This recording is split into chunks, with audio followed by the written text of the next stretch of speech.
શ્રી ગણેશાય નમઃ. જય શ્રી કૃષ્ણ મિત્રો.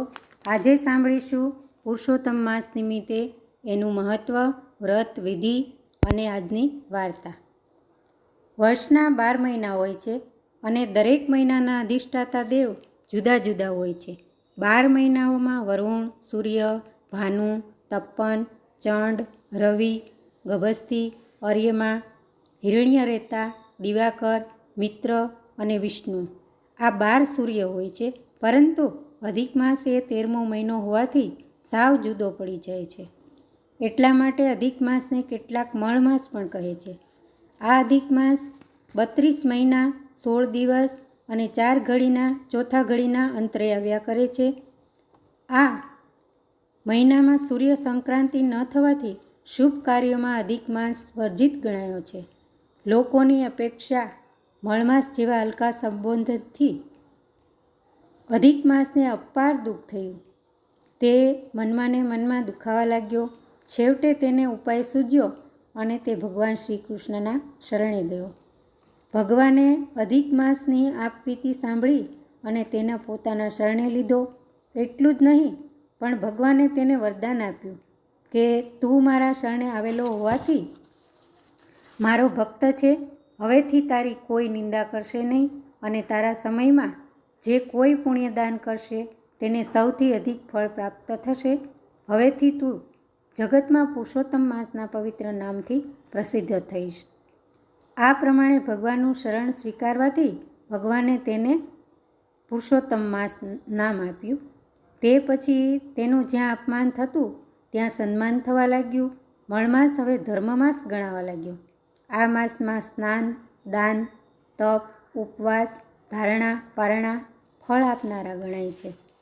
અધિક માસનું વ્રત કરનારે સવારે નાહી ધોઈ સ્નાન કરી અને ભગવાન સૂર્યનારાયણને અંજલિ આપવી, પત્ર, પુષ્પ, ધૂપ, દીપ અર્પણ કરવા અને કથા વાર્તા સાંભળવી, વિવિધ પ્રકારના અન્નનું નિત્ય દાન કરવું, ઘી, ઘઉં અને ગોળ કાંસાના પાત્રમાં ભરી ભગવાન સૂર્યનારાયણને નૈવેદ્ય ધરાવવું. આ પ્રમાણે દરરોજ અન્નદાન કરવું, ભગવાનનું સ્મરણ કરી પ્રભુમય જીવન ગાળવું. આ પ્રમાણે 30 દિવસ શ્રદ્ધાપૂર્વક વ્રત કરવું. છેલ્લા દિવસે ભગવાનનું વિધિપૂર્વક પૂજન કરી બ્રહ્મભોજન કરાવી વ્રતનું ઉદ્યાપન કરવું. આ વ્રત કરનારને સંતતિ, સંપત્તિ અને આરોગ્યની પ્રાપ્તિ અને વંશની વૃદ્ધિ થાય છે. તો આ હતું મહત્ત્વ અને વિધિ. તો આજે સાંભળીશું કાંઠા ગોરમાની વાર્તા. પુરુષોત્તમ માસ આવ્યો. આખા ગામની સ્ત્રીઓ વ્રત કરે. સવારે વહેલી ઉઠી નદીએ નાહવા જાય, નાહી ધોઈ કથા વાર્તા સાંભળે, કાંઠા ગોરનું પૂજન કરે અને પુરુષોત્તમ ભગવાનનું સ્મરણ કરતા ઘેર આવે. ગામમાં એક ઘર હતું. તેમાં એક ડોશી અને તેના વહુ રહે. ડોશી અને નાની વહુ સવારે વહેલા ઉઠે, નદીએ નાહવા જાય અને કાંઠા ગોરનું પૂજન કરી ઘેર આવે. પુરુષોત્તમ માસના દિવસો ચાલવા માંડ્યા, પણ મોટી વહુ એકે દિવસ સાથે ન ગઈ. નાની વહુને થયું, ચાલો આજે તો મારા જેઠાણીને બોલાવું. ચાલો ભાભીજી, નદીએ જઈએ, નાહીશું, ધોઈશું, કથા વાર્તા સાંભળીશું, કાંઠા ગોરનું પૂજન કરીશું ને હરિગીત ગાતા ગાતા ઘેર આવીશું. મોટી વહુ અભિમાનની ભરેલી હતી. તે બોલી ઉઠી, મારે કંઈ આવવું નથી.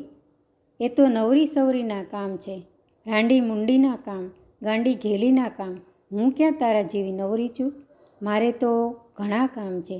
રા રજવાડેથી આવે, દીકરો નિશાળેથી આવે, વહુ પિયરથી આવે, દીકરી સાસરેથી આવે અને વળી મારે તો ઘણા કામ છે. ઘૂમતા વલોણા ને ઝૂલતા પારણા, કેડમાં કીકો ને કપાળે ટીકો, વાડે વછેરા ને પરવાડે પાડા, કળકળતી ખીચડીને સુવાવડી દીકરી. હું ક્યાં તારા જેવી નવરી છું? તું તારે કાંઠે કૂએ ફરતી ફર. નાની વહુને જેઠાણીની વાણી કડવી ઝેર જેવી લાગી.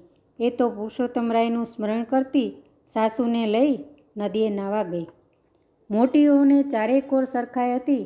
એને વ્રત વર્તોલાની કંઈ પડી નહોતી. એ તો ઉના પાણીથી તાંબા કુંડી નદીએ નાહવા કદી પણ ન જતી. એ તો તાંબા કુંડીથી ઘરે નાતી. છપ નાય ને ધબધબ ધુએ. થોડા દિવસ વીત્યા અને કાંઠાગોરનો કોપ થયો. આજે મોટી વહુને તો રજવાડેથી ન આવ્યા, દીકરો નિશાળેથી ન આવ્યો, વહુ પિયરથી ન આવી, દીકરી સાસરેથી ન આવી. મોટી વહુ તો ધ્રુજી ઉઠી અને જુએ છે તો વાડે વચેરા નહીં, પરવાડે પાડા નહીં, વલોણા ઘૂમતા નથી ને પારણા તો ઝૂલતા નથી. મોટી વહુને પોતાના અભિમાન માટે ખૂબ પસ્તાવો થયો. એ તો સવારે વહેલી ઉઠીને દેરાણી પાસે ગઈ, સાસુજીને પગે લાગી અને વિગતથી વાત કરી. કહ્યું, મારું તો ધનોત પનોત નીકળી ગયું, હવે હું શું કરું? સાસુએ મોટી વહુને ધીરજ આપી કહ્યું, વહુ, એ તો કાંઠાગોરનો શાપ લાગ્યો છે. તું કાંઠાગોરનું વ્રત કર, ગોરમાં બહુ દયાળુ છે, સૌ સારાવાના થશે. મોટી વહુએ કેવું માન્યું અને તરત ઉઠી છાબડીમાં ફૂલ અને દાબડીમાં કંકુ લીધા, ધૂપ અને દીપ લીધા, શ્રીફળને સોપારી લીધા, કળશને કંકાવટી લીધા અને ખભે ચુંદડી નાખી નદીએ નાહવા નીકળી. મોટી વહુએ નાહી ધોઈ કથા વાર્તા સાંભળી, કાંઠાગોરનું પૂજન કર્યું અને ગીત ગાતી ઘેર આવી. ઘેર આવીને જુએ છે તો જેમનું તેમ, પહેલાં હતું એમ હેમખેમ. મોટી વહુને તો કાંઠાગોર ફળ્યા તે દિવસથી તેણે નિયમ લીધું કે જીવીશ ત્યાં સુધી કાંઠાગોરનું વ્રત ખરા ભાવથી કરીશ, આખો પુરુષોત્તમ માસ નદીએ નાહીશ. જય ગોરમાં. હે કાંઠાગોર, તમે જેવા જેઠાણીને ફળ્યા, નાની વહુ અને સાસુને ફળ્યા, એવા વ્રત કરનાર સૌને ફળજો. કાંઠાગોરની કૃપા થકી સુખ સમૃદ્ધિ છલકાય, ઘોર પાપથી મળે મુક્તિ, પરલોકે મોક્ષ થાય. જય શ્રી કૃષ્ણ. જય પુરુષોત્તમ ભગવાન.